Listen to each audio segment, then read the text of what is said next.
What's happening, guys? This is the Grand Master of Faster, and welcome back to Let's Play The Legend of Zelda Oracle of Ages. In the last episode, we completed the Skull Dungeon, got our hands on the fourth essence of time, the Burning Flame, and we also upgraded our wooden sword into the Noble Sword. And in this episode, we are going to go to Rolling Ridge, the location of the fifth essence of time. Unfortunately, that giant cliff is blocking our way. So we are going to need to head back to the past if we want to climb up the mountain.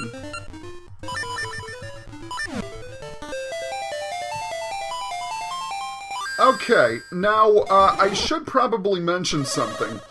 I did a little, off-screen gameplay while in between the videos, and, during the off-screen footage, I actually ran into Maple and got a piece of heart from her, which is really, really awesome, because sometimes that piece of heart can take forever to find because the odds of it popping out of Maple are very, very rare.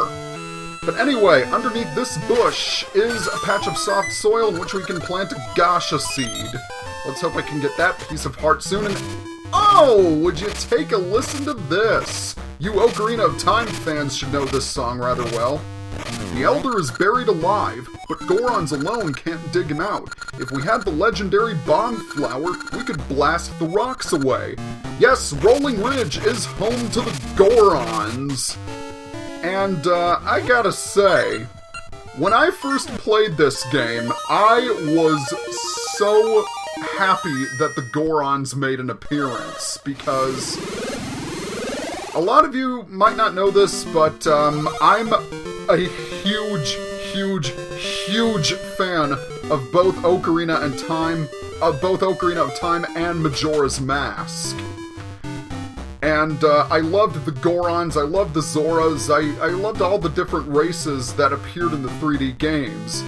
And imagine my surprise when I find out that the Gorons appeared in the Oracle games. Both of them, actually. Ever since that big pig, the Great Moblin, came, we haven't been able to grow the Goron's famed bomb flowers. So according to this Goron, someone called the Great Moblin is causing trouble up on the mountain. What do you say we do something about that, huh? In the meantime, just listen to this actually pretty good rendition of the Goron theme. A young boy brought bomb flowers to Rolling Ridge. Thanks to him, bomb flowers are now the product that makes Rolling Ridge famous. Yeah, as I was saying, I was just completely stunned that the Gorons appeared in this game. Because, okay, but first of all, we got 50 rupees. I guess the Hyrulian races proved to be really popular, so that's why they stuck them into the Oracle games. Because you gotta give Capcom credit. They knew what they were doing when they were making these games, even though, sadly, the Oracles of Seasons and Ages are two of the more overlooked games in the Zelda franchise. But anyway, let's climb out and see Rolling Ridge for the first time, and see if we can't do something about that Great Moblin. And that definitely looks like a fortress for the Great Moblin. Let's all go storming the castle and... Wait, what? No! Disney villain death. Well, not really. Unfortunately, equipped as we are not fast enough to, outrun those pits. But, never fear, we will be able to do something about that later on. Now, the reason why I wanted to go into this cavern is because, well, first of all, new enemies, Cheep Cheeps, or are they new enemies? I can't remember. Oh well, not important. If we head up here, there is a chest which contains a ring. Oh, one thing I forgot to mention about the Noble Sword. The Noble Sword can actually... With the Noble Sword, you can actually slash pots and break them. So you don't have to waste time with the Power Bracelet picking them up and throwing them. So, that's kind of a cool detail, I think. And, as the cracks in these rocks indicate, you can bomb them. Okay. So now that we, escaped the Great Moblin's trap, we want to head, well, right over here, actually, because there is something in this cave that can, I believe there's a ring in this cave, if memory serves, but we want to talk to this Goron first. I want to go get rid of the Great Moblin, but I can't roll fast enough to get there. Long ago, on top of this ridge, there was a tree that had seeds that made you go fast. Even a Goron could roll at great speeds. Foreshadowing much. Yes, we're gonna need those seeds if we want to take down the Great Moblin. But, okay, it wasn't a ring, it was rupees instead. Which, I don't have a problem with. You can never have too many rupees. Except in Twilight Princess. Whereas in, if you found rupees in a chest, and you didn't have enough space in your wallet, the game would force you to put them back. Which always caused trouble when you were trying to find which chests had which chests and dungeons had important items, and which chests you could afford to skip. Because it's just better to clear them out all at once. But anyway, now that I'm asking, how's everyone's day been going so far? Pretty much the same old thing. What am I doing, really? As I've said previously, end of the year, getting ready to go back to, college. So I have that to look forward to, and I actually am looking forward to going back to college again. It'll be nice to see everyone. But anyway, take a look! We now have Pegasus Seeds. They'll make you as quick as the legendary steed, and not the Yu-Gi-Oh character. Open your seed satchel to use them. Yes, Pegasus Seeds are the 5th and final type of mystical seed in the game. Now we have all 5, which is pretty nice if I do say so myself. But anyway, what we want to do is, now that we have the Pegasus Seeds, they will help us enter the Great Moblin's fortress. So, back to the present we go. Okay, let's get these puppies equipped. And when you use the Pegasus Seeds, you get to run like the wind! Haha! Your random pit formation means nothing to me! And there, as I mentioned earlier, you can destroy pots with the Noble Sword. Okay, we want to have our Power Bracelet equipped, because yes, we do have a boss fight. Who enters my fine keep so impertinently? Ha! I got it! You've come to steal the bomb flowers I'm collecting, haven't you? It won't happen, you pilfering thief! Don't think I'll let you out alive! Time for a battle against the Great Moblin. What you have to do is, you have to throw the bombs he throws back at him, and that will damage him. And also you have those Moblins in the corner throwing bombs at you, which complicates things a little bit. But what you want to do is you have to time your throw so that it explodes when he's carrying it. Because if that happens, the bombs behind him will explode, and that's the only way you can beat him. Oh! And it can be a little bit tricky with those 2 Moblins in the corner. You actually do fight the Great Moblin again in Oracle of Seasons, and that fight is admittedly slightly easier, because you don't have those guys in the corner.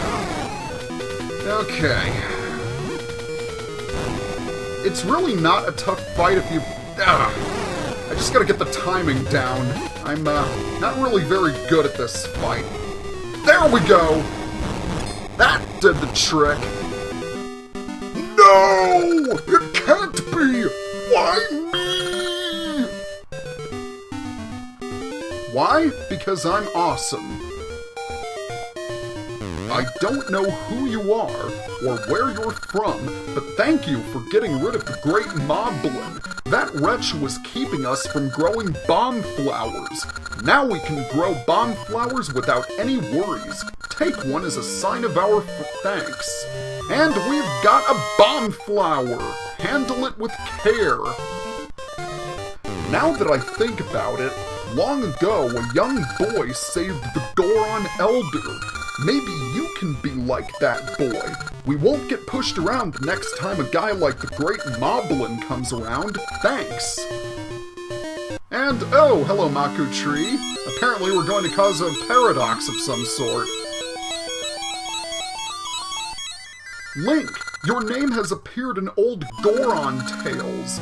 Their legends tell of a great hero who saved the Gorons in their hour of need. What could this mean? It means we are going to be causing a paradox, my little Maku Tree. Because now that we have a bomb flower, we can free the Goron Elder from his rocky prison. Okay, let's hop down here, head back in, and there we go. Yes, of course we have one of the legendary bomb flowers.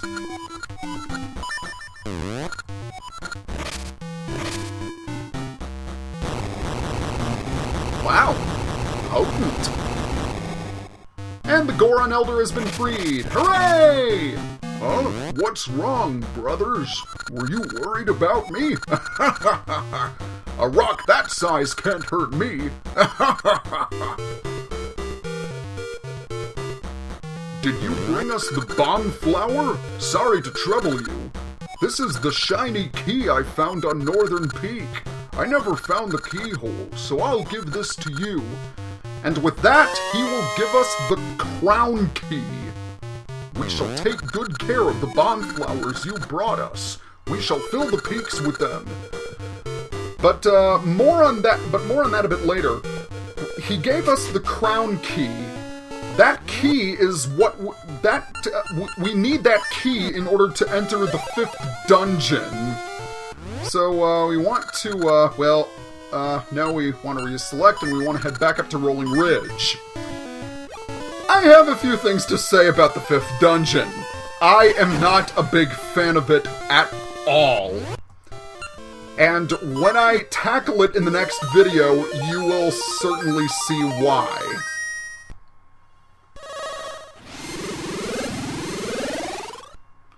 But what we want to do is we want to head down this passageway that was underneath the Great Moblin's fortress. Actually, no we don't. We want to head into the cave because my memory is horrible.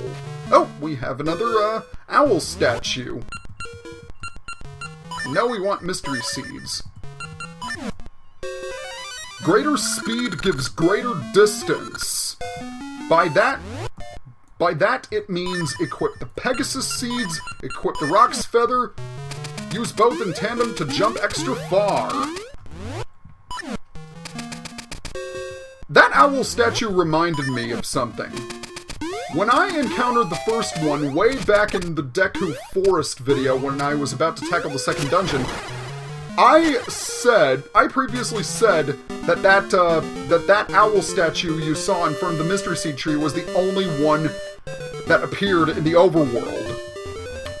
I was dead wrong, obviously.